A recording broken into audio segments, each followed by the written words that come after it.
Hey everybody, welcome to my utility room. Anybody out there ever been stuck without heat during a power outage? Yeah, I have a few times, so I thought I would remedy that problem today.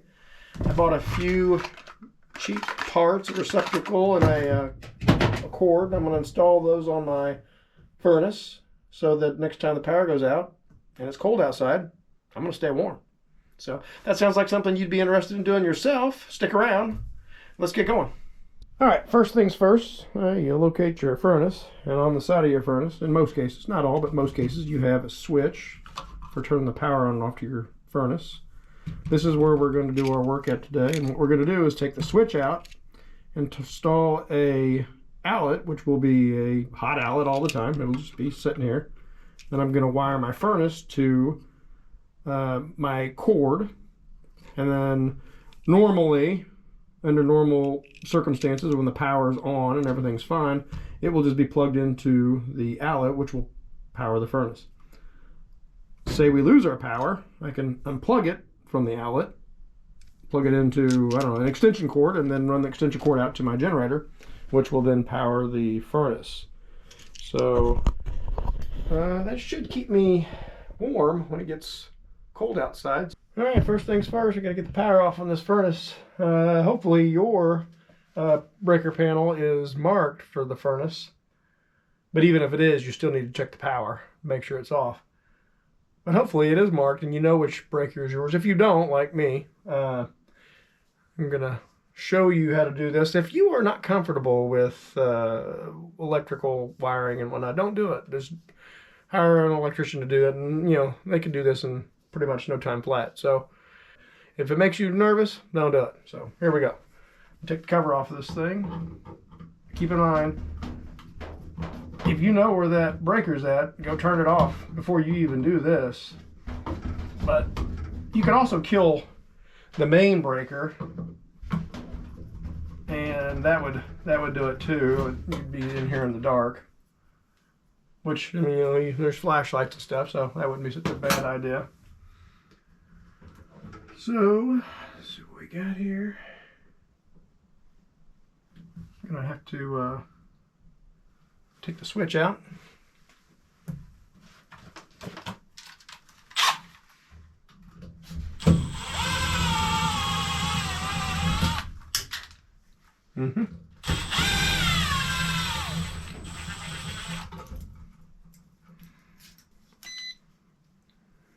My power checker. We'll pull this out. You'll notice that it's hot. So what I need to do is I'm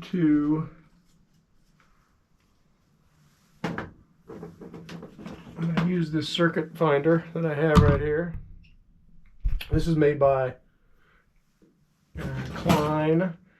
I've showed it in a few videos before, but it comes with, where you can, you get some alligator clips. I'm going to reach back there and grab that ground wire back there, and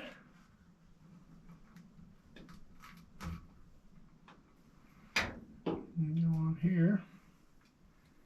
All right, I got power here, so I'm going to run to the breaker panel, and I'm going to run it around that breaker panel until it tells me where the circuit's at, and then I'm going to turn the circuit off. Right, here's my breaker panel, one of them. And I'm going to run this thing around this, and it says it is right there. So let's go see if the power's off. I'm back, got my voltage tester. No power. No power in this switch, no power anywhere, so good to go. Okay, I'm just going to pull all this stuff out of here. This is my actual hot wire right here, and my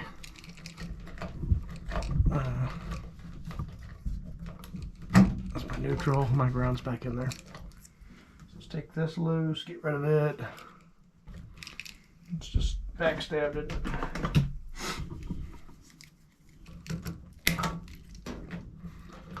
Alright, what do we got here? these are going to be my furnace wires here. Get rid of all this junk we don't need. I'm going to take this cover off this furnace so I can get to the back side of this, so I can get my cord wired in there. If you guys have seen these, it's a Klein tool. I mean, not sponsored by no means, but have all these built-in nut drivers on here. Very handy. Let's see here.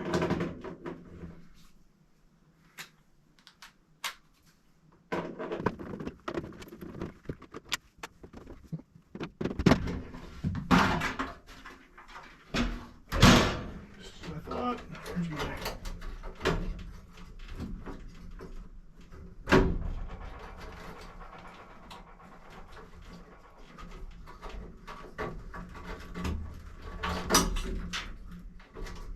ground. Right.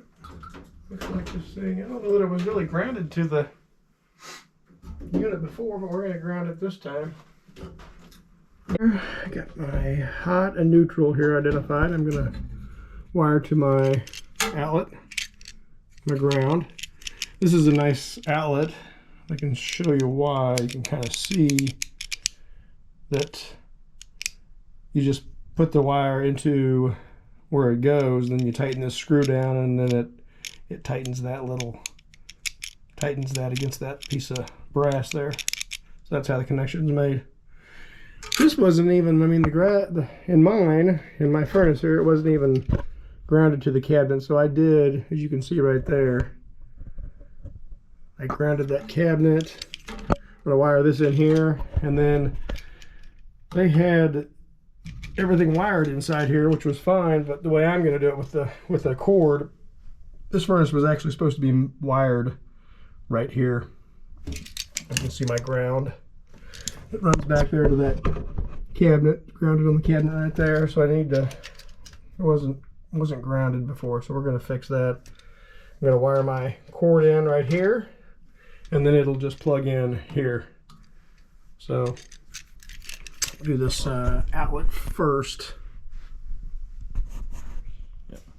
All right, somehow, whenever I was wiring that outlet on the furnace, that it for whatever reason didn't record, so I thought I would show you just after the fact here.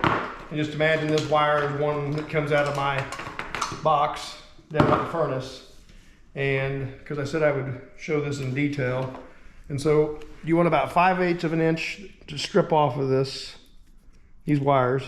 There's a strip gauge, I'm sure, on this outlet somewhere that shows you how long. So strip gauge, it says right here. So I'm like way too long.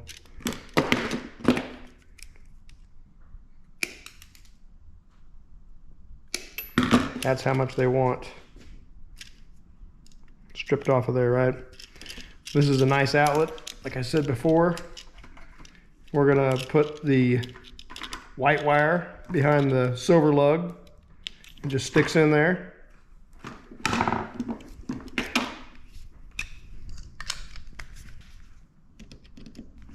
Tighten it down.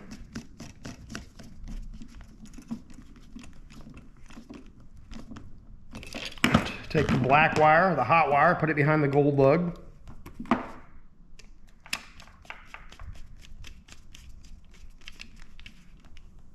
And then you're going to take the ground wire. This is make a candy cane out of it. Tighten it down. So most all of the furnaces out there, it's going to be a dedicated circuit, so you're going to have just one wire coming out of this thing. So you take that switch out, you take out the leads that go to the furnace, and you're going to be left with just this one wire, and it's going to be wired just like this. One last thing, because that's a metal box, and yours might be a metal box too, likely hanging off the side of a furnace, it is a metal box. I like to, and you'll see this in the rest of that video, I like to wrap that in a layer of electrical tape like so to protect anything from touching the side of that box. And all right, now this, I'm going to put a Romex connector in here to hold my cord securely.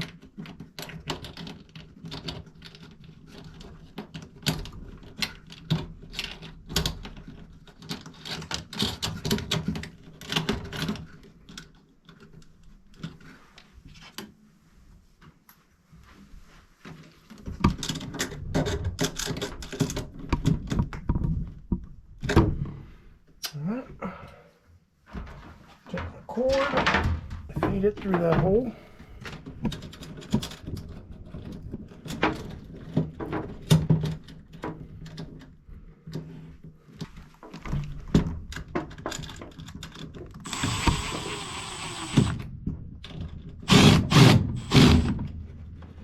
That's going nowhere.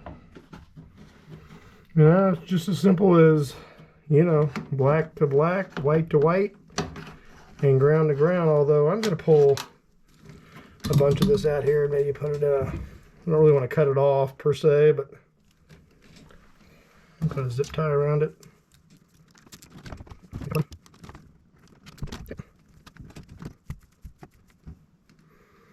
Well, those wires are pretty chewed up there. Might give me a new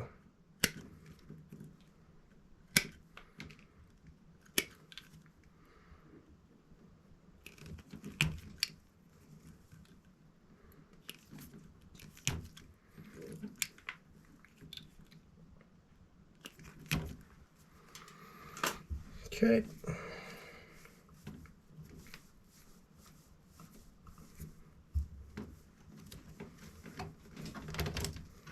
Stuff these down in that hole.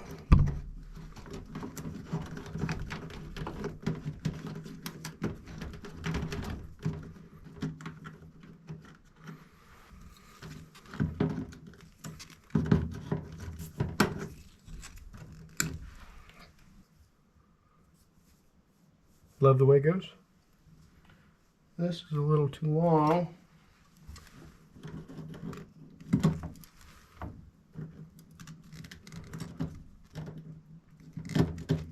Okay.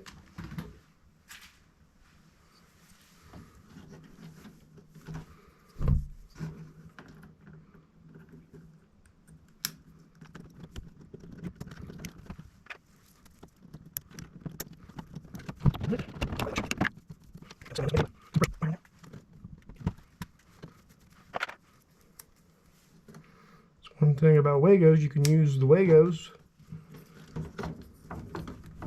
stranded wire or solid wire, which, I mean, the other stuff says you can too, but good luck shoving a stranded wire in one of these jobs here. These ideal connectors, you couldn't shove a stranded wire in that if you wanted to. At least I can't. Never have figured that out. But all right, so one more thing I think I will do above and beyond is I think I'm gonna wrap a little tape around those too. Those things, one thing I do dislike about the Wagos, and not that I've ever had that problem, is I'm afraid that these things are going to flip open just for whatever reason. I mean, I don't think they are, but regardless, I think I'd feel better if I had just a little piece of tape on there to keep it from them from flipping up. Not necessary, I know, but for whatever reason, makes me feel better, so I'm gonna do it. Cover back on here.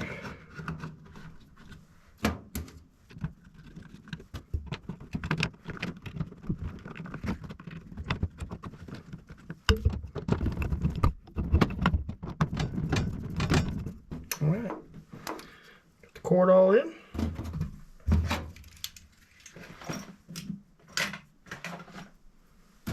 Guess the only thing left to do here is test it. Get this cover put back on here, and see if we can't get this thing fired up. All right, got it all buttoned up. Show you what I got. This is my cord coming out of the side of the furnace. I just have it up and over here, and then plug it back in here. Turn the breaker back on. You can see the flames in there. We're going good. So now I'm going to simulate a power outage. Here we go. Furnace quits. Pretty anticlimactic. Alright, so you can see in my cord, maybe you can see in there, there is power there. I have the generator right now outside, and this plugged into the generator. Here we go. See what happens.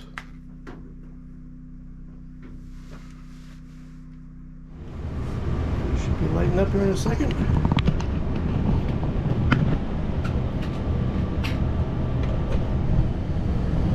There we go. There's the flame coming on in there.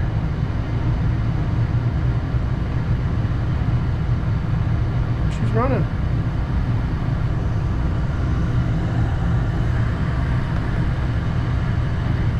So that actually worked out really good. I heard sometimes you have problems with generators, something about the ground on them, and you gotta bond the ground on the generator. I didn't have to do anything like that, and it's working fine. I'm also going to maybe look into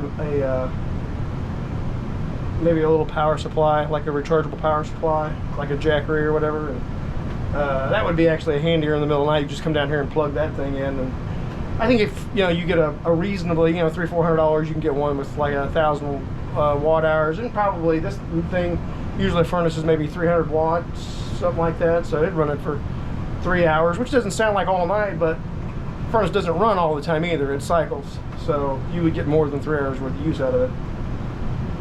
And I mean, this is nice also because a lot of people will backfeed their power if the power goes out, and that's dangerous to the utility workers.